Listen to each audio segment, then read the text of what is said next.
नमस्कार, आप देख रहे द न्यूज़ पोस्ट। मैं हूं रंजना। इस वक्त मौजूद हूं राज्य के सबसे बड़े वो अस्पताल रिम्स में। रिम्स की अगर मौजूदगी है तो कारण हमारा विशेष है। कारण यह है कि राज्य में अगस्त महीने के अंतिम सप्ताह में बीजेपी नेत्री, पूर्व नेत्री सीमा पात्रा के घर में जो कार्य करने वाली घरेलू सहायिका थी सुनीता खाखा, उनके साथ उस नेत्री के द्वारा जो कृत्य किए गए थे उसका नाम लेना, चर्चा करना भी ये कम होगा।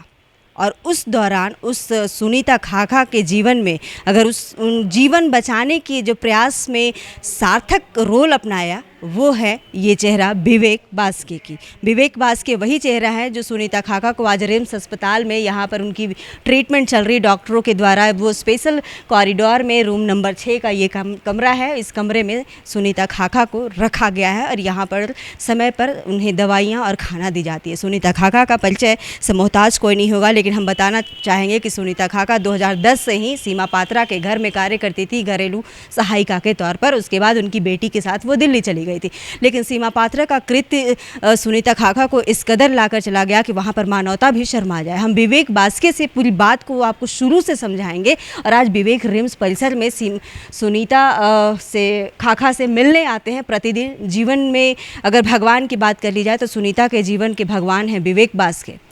एक भी इन्फॉर्मेशन मैं यह भी देना चाहूँगी कि इस 6 नंबर कमरे में सुनीता खाखा के साथ स्पेशल सुरक्षा और खाना, डॉक्टरों के ट्रीटमेंट चल रहा है। समझेंगे विवेक जी, न्यूज़ पोस्ट में आपका स्वागत है। Thank you. हमारे दर्शक को आप वो पूरी बात बताइए जब जिस दिन से आपने सुनीता खाखा को रेस्क्यू किया और इस रिम्स में रोज़ आकर मिलना और कब तक मिलना है, इस पूरी बात को आप बताइए। जी मैम, एक्चुअली ये जो प्रकरण है, एक्चुअली डेट अब तो मुझे याद नहीं है, अगस्त के लास्ट में, बट प्रकरण ये था कि किसी एक दिन रात को 1:30 बजे आयुष्मान ने मुझे कॉल किया, जो सीमा पात्रा के उनके बेटे हैं। तो उसने मुझे कॉल करके फ़ोन किया कि बास्की, यहाँ बहुत मतलब सिचुएशन बहुत टेंस्ड है। यहाँ एक ट्राइबल मेड है जिसकी हालत बहुत गंभीर है, उसे काइंडली बचा लें।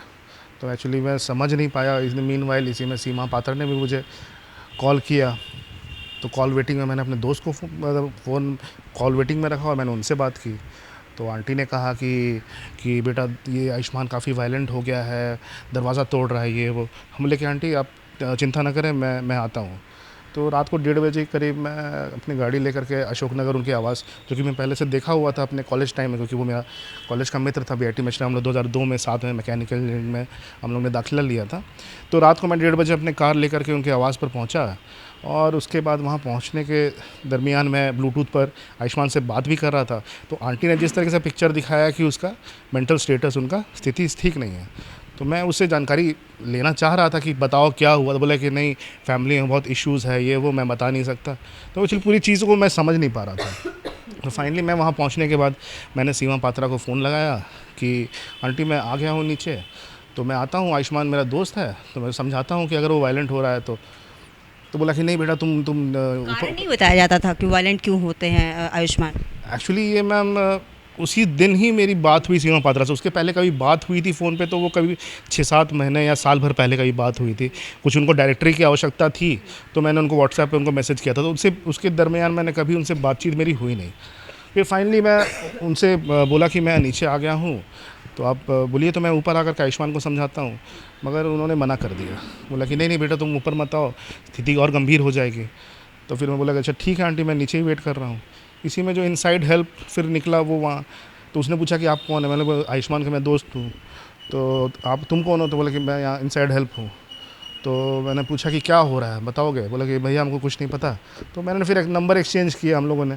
सुनीता जी का? नहीं मैम, इनसाइड हेल्प। जी। सुनीता जी को तो मैं मिला भी नहीं था कभी, उनसे बात भी नहीं हुई थी। दिखती नहीं थी घर में? दिखती मतलब मैडम ये था कि सिनेरियो कि उनके घर में मतलब वो एक जेल सॉर्ट ऑफ था।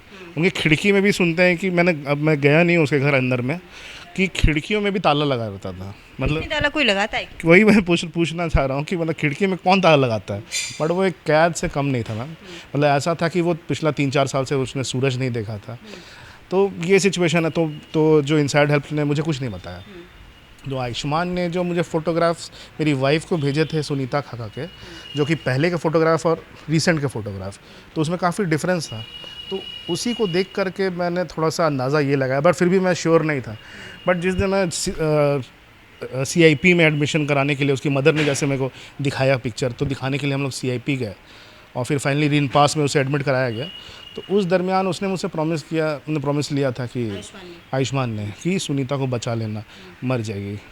तो फिर मैंने इसी बात को थोड़ा मतलब मैंने माना उसके बात को, क्योंकि इतने दिन से मतलब मेरा दोस्त है, वो दोस्त था। तो एनीवेज तो मुझे लगा कि कहीं ना कहीं ये बात सच है, तो अगर सुनीता को वहाँ से नहीं निकाला जाएगा तो एक गिल्ट फैक्टर रह जाएगा ज़िंदगी में कि मैंने कुछ किया नहीं। तो बात यही हुई कि और फिर फाइनली इनसाइड हेल्प ने जो आखिरी दिन मुझे बताया कि भैया जो कह रहे हैं वो सही कह रहे हैं, क्योंकि इसने CIP में उसने जो सीमा पात्रा के बारे में कहा कि इस तरीके से वो प्रताड़ित करती है सुनीता खाका को, तो ये सब चीज़ उसने डॉक्टर को समक्ष रखा था। तो उसी लाइट में जब उसने इनसाइड हेल्प ने कहा कि एक लाइन जो उसने कहा कि भैया क्या गलत बोल रहे हैं, वो तो सब सही बोल रहे हैं, तो वो चीज़ मुझे लगा कि कहीं ना कहीं यहाँ पूरा प्रकरण मतलब कुछ गड़बड़ है। तब फिर उस दिन आकर के मैं और मेरी वाइफ ने डिस्कस किया कि अगर ऐसा है तो क्यों नहीं हम लोग उसको कुछ रेस्क्यू के लिए ऑपरेशन करें। तो फिर DC सर से मैंने अगले दिन मिला और DC सर को मैंने कहा कि सर मैं टेस्टिफाई नहीं कर पाऊँगा या फॉर दैट मैटर वो भी नहीं कर पाएगा इनसाइड हेल्प, तो उस लाइट में रेस्क्यू ऑपरेशन चलाने कि आप जो CIP में आयुष्मान ने जो कहा था डॉक्टर के समक्ष कि उसकी मदर क्या क्या प्रताड़ना करती है। आप लोग को एंट्री नहीं दिया जा रहा था ना जब आप लोग गए थे CIP में मैम एक्चुअली उस दिन हुआ मतलब गॉड्स ग्रेस था ये चीज़ कि उस दिन 20 बेड थे, 20 बेड आपके इमरजेंसी में, और आयुष्मान का 21वां नंबर था, जिसकी वजह से उसको एडमिशन वहाँ मिल नहीं पाया। और फिर फाइनली फिर उसे हड़बड़ी में कि उसको घर लेके नहीं जाना है, क्योंकि वो सैटरडे का दिन था, एडमिशन मंडे होता, संडे को एडमिशन नहीं होता है। बड़ी क्या थी सीमा पात्रा को कि जो बेटे को सीधे वो पागल खाने में भेजने, तो यही सब तो मैं सोचने पर मजबूर हो गया। पढ़ा लिखा लड़का। तो फिर CIP में एडमिशन के बाद मतलब एडमिशन जब नहीं हो पाया तो उन्होंने अपने जो भी अपने पहुंच से रिन पास में एडमिशन कराया विदाउट एनी टेस्ट वगैरह कि भाई वायलेंट है तो ये कुछ तो कम से कम टेस्ट वगैरह होना चाहिए था। बट एनीवेज उनको वहाँ रिन पास में एडमिशन करवा ली। तो यही सब प्रकरण जब मुझे समझ में आया तो मुझे लगा कि हो ना हो कुछ ना कुछ गड़बड़ है, दाल में कुछ काला है। और फिर जो इनसाइड हेल्प ने कहा कि नहीं भैया जो कह सही कर रहा है, तो बस DC सर ने क्या किया? तो DC सर ने संडे को ऑपरेशन एक रेस्क्यू ऑपरेशन के लिए उन्होंने टीम का गठन किया, मतलब उन्होंने डायरेक्शन दी। त्वरित कार्रवाई आप कर रहे थे उतना ही जल्दी आपके रांची DC ने भी इस मामले को पूरे एकदम मैं थैंक यू बोलना चाहूँगा DC सर ने, मतलब एकदम त्वरित कार्रवाई करते हुए मतलब उन्होंने बात को समझा, गंभीरता को समझा। और इनफैक्ट DC सर ने मेरे सारा चीज़ मुझे बताया था कि अगर जैसे वो जो टीम गई थी उस दिन संडे के रोज़, तो वहाँ पर क्या हुआ कि सीमा पात्रा और उनकी बेटी दरवाज़ा लॉक करके लोग रिन पास गए थे, जो कि टॉयलेट्रीज़ देने, जो मैं बताया था किसी वीडियो में कि वो लोग आयुष्मान जो कि रिन पास में एडमिट कराया गया था उसके अगले दिन उसको टॉयलेट्रीज़ देने, साबुन वगैरह सब उनको देने के लिए। तो उस दरमियान सारा दरवाज़ा ये सब बंद था। तो रेस्क्यू ऑपरेशन के लिए गई थी फोर्सेस, साथ में CDPO मैम जो भी कंसर्निंग ऑफिसर्स थे, तो वो लोग गए थे। बट हुआ कि उन लोग पास लीगल पेपर्स नहीं थे कि उन लोग ताला तोड़ करके रेस्क्यू कर सके, पेपर नहीं था उनके पास, क्योंकि DC सर ने मुझे कहा था कि जब कोई कंप्लेनेंट होना चाहिए, ठीक है। तो उस रात मैं थोड़ा सा घबरा गया, मतलब घबराया नहीं, मैंने मुझे लगा कहीं ऐसा ना हो कि इस चीज़ से सीमा पात्रा को ये खबर चल जाए कि उसके घर में फोर्सेस आए, अगर उन तक नहीं पहुंची थी, उन तक नहीं पहुँचे या उन तक। सुनीता खाका रूम नंबर 6 में रिम्स में। तो आपको मैं बताना चाहता हूँ मैम, उस दिन जब हुआ कि सुनीता खाका का रेस्क्यू नहीं हो सका, और मैं कहीं ना कहीं इस भय में था या डर में था कि अगर सीमा पात्रा को ये चीज़ें पता चलती हैं तो ऐसा ना हो कि रातों रात सीमा पात्रा सुनीता खाका को कहीं कुछ कर ना दे या निकाल के घर में ठिकाने ना लगा दे। मतलब मैं उससे ये रहा था, क्योंकि कंप्लेनेंट में ही फिर बनना वाला था, तो जो कि चीज़ें मेरे अगेंस्ट हो जाती, मतलब टोटली ऑपोजिट मेरे पे बैकफायर करता। मैं रात को मतलब 11:30 से सुबह 3:30-4 बजे तक मैं अपनी गाड़ी एक रास्ते में अशोक नगर में ही मैं मतलब थोड़ा सा छुप करके मैंने वहाँ पहरा दिया कि कोई गाड़ी निकले नहीं वहाँ से, कि अगर ऐसा कुछ है तो मैं पहले से ही भाप जाऊँ चीज़ों को। तो ऐसा किया, फिर फाइनली फिर नेक्स्ट डे फिर रेस्क्यू ऑपरेशन में सुनीता खाका ने फिर रेस्क्यू हो सका। अभी आप उनसे रिम्स में लगातार मिलने आते हैं, क्या उनकी मानसिक स्थिति है, शारीरिक स्थिति है, उसमें सुधार कितना है, अभी वो कितना कुछ मतलब रिकवर कर रही है? नहीं एक्चुअली मैं जी नहीं वो मानसिक रूप से काफ़ी स्ट्रांग है पहले दिन से ही। बट हाँ, पहला दिन जो आपको जो वीडियो काफ़ी वायरल हुआ था, तो चूँकि एकदम रीसेंट, हाँ वो वीक थी और वो अपना जो भी दर्द या जो उनके साथ घटना घट रही थी, नहीं तो एक्चुअली वो जो घटना याद करके उसको काफ़ी इमोशनल हो जा रही थी, सदमे में थी। तो वो माइंड में काफ़ी स्ट्रांग वो है। मैं मतलब हर दिन तो नहीं, मैं ऑल्टरनेट डेज़ में, आज चूँकि सैटरडे मेरा छुट्टी है तो मैं कल भी आया था, कल फ्राइडे, कल मैं आकर के हाल समाचार हैं। तो वो आपसे क्या क्या बातें करती है? मैं उनसे बातें करता हूँ, मैं उनसे पूछता हूँ कि क्या हाल समाचार, खाना पूरा खाया कि नहीं तुमने, आज कितना वेट तुम्हारा बढ़ा है, क्योंकि जिस समय शायद एडमिट हुई थी जब ये एडमिट हुई थी क्या वेट था? अराउंड 20 kgs, और बट अब 25 के अराउंड, मतलब पर फिर भी खाना वगैरह छोड़ रही। मैं अभी डांट रहा हूँ उसको कि पूरा कंप्लीट कर रहे हो, तो बोले कि भैया अभी तो पेट छोटा है, धीरे धीरे करके थोड़ा सा कैपेसिटी बढ़ेगा। हो गए यहाँ रिम्स में? समवट मैम, हाँ 2 हफ्ते हो गए। 15 दिनों में। अब क्या है अगला प्रोसेस? अगला प्रोसेस मैम, सुनने में आया कि कल ही मैं जब आया था तो डॉक्टर्स, मतलब जो यहाँ पर सिस्टर्स लोग थे, तो उनके द्वारा पता चला कि 3-4 दिन में शायद डिस्चार्ज करने के लिए सुनीता खाका को डिस्चार्ज कर रहे हैं। कहाँ जाएंगे अब? तो इसी संबंध में मैंने फिर यहाँ के एडमिनिस्ट्रेशन को मैंने फ़ोन लगाया, तो पता चला कि उन लोगों ने एक लेटर डीसी सर को लिख रखा है इस संबंध में। जो भी यहाँ का जो टीम है, डॉक्टर्स की जो टीम है, जो सुनीता को चेक कर रहे हैं, उनके जो रिपोर्ट्स वगैरह बना रहे हैं, तो उन्होंने शायद ये किया है कि सुनीता जा सकती है, 3-4 दिन में को डिस्चार्ज मिल सकता है।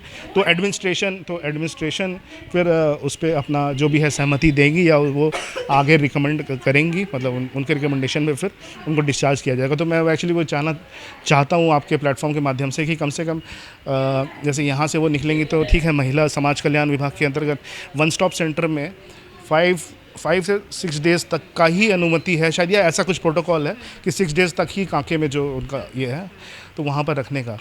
तो एक्चुअली अभी आप देखे होंगे कि सुनीता खाका अभी सही से चल फिर नहीं पा रही है, उनको काफ़ी थोड़ा कष्ट हो रहा है, घुटना पकड़ करके वो चलती हैं। तो इन दैट केस वो कंडीशन में थी तो वहाँ कार्य कैसे करती थी? तो मैं बता रहा हूँ ना मैम, वो मतलब घसीट के चलती थी, काम नहीं, मतलब काम इन द सेंस कि जितना वो अपने लायक था, तो मतलब हालत तो ऐसी थी कि वो अपने पैंट में ही उसका मतलब सुसु वगैरह हो जाता, टॉयलेट वगैरह हो जाता था, तो स्थिति तो काफ़ी मतलब दयनीय थी। मतलब वहाँ देखते थे लेकिन वो कुछ कर नहीं पाते थे। अब कहाँ तक क्या कर पाते? फिर बात हुई आपकी? नहीं मैम, आयुष्मान से मेरी बात नहीं हुई। आपने भी ट्राई नहीं किया? मैंने फ़ोन नहीं किया। आयुष्मान आपको जब वो रिम पास जा रहे थे तो वो कहे थे कि विवेक हमारे यहाँ किस पे FIR हुआ, ये बातें वीडियोस चल रही थी, वो क्या क्या पूछे थे आयुष्मान? नहीं एक्चुअली मैं जब रिनपास उनसे मिलने गया था, मैं जानना चाह रहा था कि क्या कंडीशन है उसकी, और सुनीता खाका चूँकि अब रेस्क्यू हो चुकी है, तो अगला जो भी अगर जस्ट इन केस उसकी मदर ने उसे जबरन यहाँ एडमिट कराए रखा है, तो मैं इंश्योर कराना चाहता था कि मैं खड़ा हूँ, आई एम स्टिल देयर, ठीक है। अब तुम मतलब सुनीता को निकाला है तो अब तुमको भी मैं प्रयास करके निकालूंगा। तो उसने मुझसे पूछा कि एंट्री नहीं मिलता था, मुझे मिलने नहीं दिया जा रहा था, तो मैंने बट वीडियो मैंने रखा था। मैं एक्चुअली हर चीज़ों को मैंने बहुत एविडेंस के तौर पे कि कहीं चीज़ें मेरे अगेंस्ट ना हो जाएं, क्योंकि कहीं ना कहीं ये जो पूरा प्रकरण था, यस मैम, तो वो सोच समझ करके मैं चीज़ों को थोड़ा सा प्लान आउट करके चीज़ों को किया। हालांकि वो पार्टी से निकाल दी गई। हाँ, मुझे जानकारी मिली पेपर के माध्यम से। जी मैम। तो भास्कर जी, अब अगला स्टेप इनका है कि 10 दिनों बाद अब सब सारा पेपर आप ही को करना है। हाँ, घर वाले उनका भाई सुनीता खाका जो भाई है, छोटा भाई है, वो केरला में काम करता है। वो जब सुना ये, उनको शायद किसी NGO के माध्यम से, आपको नहीं पता, बट एनीवेज उनको खबर मिली तो वो आया। उसकी मौसी यहाँ पर रह रहे थे, तो उनके जो भी डेली जो भी काम कर ये है, तो उनको हेल्प करने के लिए लोग थे। आज इन लोग गुमला के लिए ये लोग सुबह प्रस्थान किए हैं। तो एक्चुअली मैं कल आया था, तो मैंने उनसे कहा था, उनके भाई से, कि एक्चुअली इनका जो आधार कार्ड में सुनीता कुमारी लिखा हुआ है, जबकि इनका नाम सुनीता खाका कुमारी। तो मैं उसको वहाँ से मुखिया के माध्यम से कि वो सर्टिफाई कर दें, ताकि मैं फिर जो भी अभी तक बैंक अकाउंट नंबर और बाकी डिटेल्स मुझे नहीं मिला है। मैंने इस संबंध में DC सर को लिख रखा है चिट्ठी, बट वो शायद वहाँ थाना प्रभारी के पास आ चुका है। मतलब इसकी सूचना है मुझे। काम करके कितना सुकून मिला, क्या लगता है जीवन में, मतलब सार्थक काम, जीवन का सार्थक? मैं मतलब कि मैं बता नहीं सकता, मतलब इतना है कि मेरी एक अपनी बहन है, अब भावुक हो गया, और अब सुनीता मेरी दूसरी बहन है। मतलब ऐसा है कि मैं बयान नहीं कर सकता, बहुत अच्छा लगता है। और अब लड़के को देख रहे हैं, ये भावुक हो रहे हैं। कहते हैं आज के ज़माने में माता पिता को भी लोग नहीं रख पाते हैं, वृद्धाश्रम भेज देते हैं। लेकिन ये विवेक बास्के सुनीता खाखा को जीवन दिया है, सुनीता खाखा को उस गंदगी दरिंदगी से बाहर निकाला और उसके बाद आगे की जो जीवन शैली होगी सुनीता खाखा की, उसका भी ख्याल रखेंगे। कह रहे हैं इनकी एक बहन थी, लेकिन सुनीता खाखा इनकी दूसरी बहन हो गई। ये भावुक हो गए। स्थिति ऐसा कि ये जब अपने दोस्त के आयुष्मान, जो सीमा पात्रा के लड़का हैं, उनसे रिम्स में मिलने गए तो इन्हें एंट्री नहीं मिली थी वहाँ पर। लेकिन समय ऐसा है कि रूम नंबर 6 में, जिसमें सुनीता खाखा को रिम्स में रखा गया है, यहाँ पर एंट्री किसी की नहीं है, बतौर मीडिया कर्मियों की भी इजाज़त नहीं है। और ये विवेक बास्के की ही एंट्री है और उनके घर वाले से भी बढ़कर विवेक बास्के इनके लिए कार्य कर रहे हैं। और अगला जो पड़ाव होगा सुनीता खाखा का जीवन सुधारने में, परोपकार करने में, विवेक बास्के का कहना है कि इस धरती पर अगर आए और सार्थक कार्यों में से किया तो मेरे सार्थक कार्यों में से यही एक कार्य होगा। हालांकि आयुष्मान ने एक शब्द कहा, उस एक शब्द को पकड़कर विवेक बास्के काफ़ी आगे गए और किसी को जीवन दान दिया है और उस नरक से निकाल कर उन्हें अच्छी ज़िंदगी देने की कोशिश की है। हम इस रूम नंबर 6 में अंदर में ही सुनीता खाखा है, मीडिया का अंदर अलाउ नहीं है। यही कारण है कि हम आपको अंदर सुनीता खाखा से बात करने का कोशिश किए, लेकिन यहाँ पे प्रशासन की जो सुविधा है, सुरक्षा है, वो बढ़ा दी गई है। कई बयान बदलने के डर से, कहीं सीमा पात्रा जो रसूखदार थी, अभी फ़िलहाल वो इसी रिम्स में वो भी कहीं एडमिट हैं, जिनके पास सुरक्षा कुछ भी नहीं है, तो इसके कारण यहाँ पर सुरक्षा मुहैया कराई गई है। हालांकि कुछ ही दिनों में यहाँ से डिस्चार्ज हो जाएंगी। हम आपको सुनीता खाखा से भी बात करके वो सब आप बीती सुनीता खाखा से सुनाएंगे आने वाले कुछ दिनों में। फ़िलहाल जब यहाँ वो सुनीता खाखा का एडमिशन हुआ था, एडमिट हुई थी, तो 20 kg उनका वज़न था। 5 किलो वज़न उनका ज़रूर बढ़ गया और वो मानसिक तौर पर सुनीता खाखा इतनी स्ट्रांग थी और इतनी स्ट्रांग और भी हो गई हैं कि वो आगे पढ़ाई करना चाहती है। हम आपको न्यूज़ पोस्ट के कैमरे पर ये सब बातें ज़रूर सुनवाएंगे। तमाम इसी तरह की अपडेट्स के लिए बने रहिएगा द न्यूज़ पोस्ट के साथ। नमस्कार।